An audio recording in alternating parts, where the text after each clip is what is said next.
Welcome students, welcome to Manabadi videos. Andhra Pradesh EAP set results release అవ్వడం జరిగింది. చాలామందికి ranks రావడం జరిగింది. అయితే 50,000 మంది పైగా స్టూడెంట్స్కి నిన్న ర్యాంక్స్ రిలీజ్ చేయలేదు. వాళ్ళ స్టూడెంట్స్లో వాళ్ళ ర్యాంక్స్ గల్లంతైంది. చాలామందికి ర్యాంక్స్ విత్ హెల్డ్ అని డిఫరెంట్ స్టేటస్లు అయితే వచ్చాయి. సో అసలు వాళ్ళకి ఎందుకు ఆ ర్యాంక్స్ విత్ హెల్డ్ అనో లేకపోతే ర్యాంక్స్ రాకపోవడానికి కారణం ఏంటి అనేది ఈ వీడియోలో పూర్తిగా కవర్ చేయబడుతుంది. అలాగే మీరు ఒకసారి ర్యాంక్స్ చెక్ చేసుకున్న తర్వాత ఒకసారి మీకు ఇక్కడ కాలేజ్ ప్రిడిక్టర్ అని చెప్పి ఉంటుంది. AP EAMCET college predictor, AP EAMCET మాక్ కౌన్సిలింగ్, లేకపోతే ర్యాంక్ వర్సెస్ కాలేజ్ ఎస్టిమేటర్. ఈ లింక్స్లో ఏ లింక్స్ పైన క్లిక్ చేసినా కూడా మీకు ఏ కాలేజ్లో మీకు సీట్ వస్తుంది మీకు వచ్చిన ర్యాంక్ ద్వారా అనేది మీరు ఈజీగా తెలుసుకోవచ్చు అనమాట. సో ఫైన్ స్టూడెంట్స్, సో వీడియోని స్కిప్ చేయకుండా చూస్తే అసలు నేను చెప్పే ఇన్ఫర్మేషన్ మీకు క్లియర్గా ఉంటుంది. అలాగే ఫస్ట్ టైం వచ్చిన యూజర్స్ మన ఛానల్ సబ్స్క్రైబ్ చేసుకోండి. సబ్స్క్రైబ్ యూజర్స్కి అందరికి కూడా కౌన్సిలింగ్ గురించి డేట్స్ ఎప్పుడు వస్తాయి, కౌన్సిలింగ్ ప్రాసెస్ ఏంటి, ఎలా మీరు కౌన్సిలింగ్లో వెబ్ ఆప్షన్స్ ఇచ్చుకుంటే మీకు టాప్ కాలేజెస్లో సీట్ వస్తుంది అనే దానిపైన చెప్పడం జరుగుతుంది. అలాగే ఇంపార్టెంట్ డాక్యుమెంట్స్ అన్ని టెలిగ్రామ్ ఛానల్లో నేను షేర్ చేస్తున్నాను. టెలిగ్రామ్ ఛానల్ లింక్ మీకు కింద డిస్క్రిప్షన్లో ఇచ్చాను. అలాగే ఇట్లాంటివి ఏదన్నా వీడియోస్ ఆర్ఎల్స్ డాక్యుమెంట్స్ మీకు అప్లోడ్ చేసినప్పుడు నేను ఒక నోటిఫికేషన్ పుష్ చేస్తాను త్రూ యాప్ ద్వారా. ఆ యాప్ లింక్ కూడా డిస్క్రిప్షన్లో ఇచ్చాను. సో కాబట్టి ఆ యాప్ని కూడా డౌన్లోడ్ చేసుకోండి. ఏపీ ఎంసెట్కి సంబంధించి మీకు ప్రతి ఒక్కరికి తెలిసిన విషయమే. ఏపీ ఎంసెట్లో ఖచ్చితంగా మీకు ఇంటర్మీడియట్ మార్క్స్ని తీసుకొని ఆ ఇంటర్మీడియట్ మార్క్స్లో నుంచి వెయిటేజ్ ప్లస్ ఏపీ ఎంసెట్లో ఉన్న మార్క్స్ వెయిటేజ్ రెండింటిని కలిపి మీకు ఒక ర్యాంక్ ఇవ్వడం జరుగుతుంది. 25%, 75% వెయిటేజ్ తీసుకుంటారు. ఆ రకంగా డిక్లరేషన్ ఇవ్వండి అంటే బోర్డు నుంచి వీళ్ళకి ఎంసెట్ వాళ్ళకి మార్కులు అందని కారణంగా పర్టికులర్గా Telangana intermediate board as well as CBSE intermediate board మిగతా బోర్డ్స్ నుంచి వీళ్ళకి మార్కులు అందని కారణంగా మిమ్మల్ని డిక్లరేషన్ ఇవ్వండి అని చెప్పి కోరారు తెలంగాణ ఎంసెట్ స్టూడెంట్స్ని, తెలంగాణ నుంచి రాసిన స్టూడెంట్స్ని as well as CBSE students అందరినీ.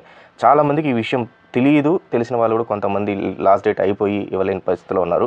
సో వీళ్ళందరికీ కూడా ర్యాంకులు ఆపేశారు. సో దాని గురించి వెరీ క్లియర్గా వీళ్ళు ఇవ్వడం జరిగింది. ఇక్కడ చూడండి, టోటల్గా 195,000 మంది ఎంపీసీ స్ట్రీమ్ వాళ్ళు రాస్తే దాంట్లో 166,000 మందికి మాత్రమే ర్యాంకులు ఇచ్చారు. దీనికి కారణం ఏంటంటే ఇంటర్మీడియట్ మార్కులు అందని కారణంగా. అంటే ఇక్కడ ఆల్మోస్ట్ మనకు ఒక 38,000 మెంబర్స్ ఫర్ ఎంపీసీకి ర్యాంకులు ఆపేయటం జరిగింది. అదేవిధంగా బైపీసీ చెక్ చేసుకుంటే మనము 70,352 మంది మొత్తం బైపీసీ వాళ్ళు రాస్తే దాంట్లో 56,000 మందికి ర్యాంకులు ఇవ్వడం జరిగింది. ఆల్మోస్ట్ ఇక్కడ ఒక 14,000 మెంబర్స్, ఇక్కడ అదొక 38,000 అంటే ఆల్మోస్ట్ ఒక 50,000 మెంబర్స్కి ర్యాంకులు ఇవ్వలేదు అని వెరీ క్లియర్గా వాళ్ళే నిన్న ప్రెస్ మీట్లో చెప్పడం జరిగింది. సో దీనికి ముఖ్య కారణం ఎవరు కూడా డిక్లరేషన్లో ప్రాపర్గా వాళ్ళ ర్యాంకులు ఇవ్వలేదు అని. సో ఇప్పుడు ఈ స్టూడెంట్స్ పరిస్థితి ఏంటి, ఈ స్టూడెంట్స్ మళ్ళీ వీళ్ళకి ర్యాంకులు ఇస్తారా అంటే ఇచ్చే ఛాన్స్ ఉంది. ఎందుకంటే లాస్ట్ టైం కూడా ఇదే రకంగా జరిగింది. సో మళ్ళీ ర్యాంకులు వీళ్ళకి రిలీజ్ చేయటము, కౌన్సిలింగ్ ముందర మళ్ళీ డిక్లరేషన్ ఇవ్వమని అడగటము ఇవి కూడా జరిగిందనమాట. సో టోటల్గా మనకు 195,000 ప్లస్ ఒక 70,000 2,65,000 మంది అర్హత సాధించారు ఎంసెట్కి. సో రాసిన వాళ్ళు మొత్తం చూస్తే మనము ఇక్కడ చూస్తే 170,000 మంది ఏమో అమ్మాయిలు ఉన్నారు, అంటే 169,000 మంది ఏమో అబ్బాయిలు ఉన్నారు. అబ్బాయిలు ఉన్నారు. మొత్తం కలిపి 3,39,000 మంది రాస్తున్నారు. సో టోటల్గా అర్హత సాధించిన వాళ్ళు మాత్రం మనకు ఇక్కడ చూస్తే 195 ప్లస్ 70 అంటే 2,65,000 మంది, ఆల్మోస్ట్ 60,000 మంది అర్హత సాధించలేదు. ఈ అర్హత సాధించిన వాటిల్లో కూడా ఇంటర్మీడియట్ మార్కులు ఇవ్వని కారణంగా వీళ్ళకి ర్యాంకులు అయితే ఆపేయటం జరిగింది. సో కాబట్టి వీళ్ళకి ర్యాంకులు మళ్ళీ రిలీజ్ చేసే అవకాశాలు ఉన్నాయి.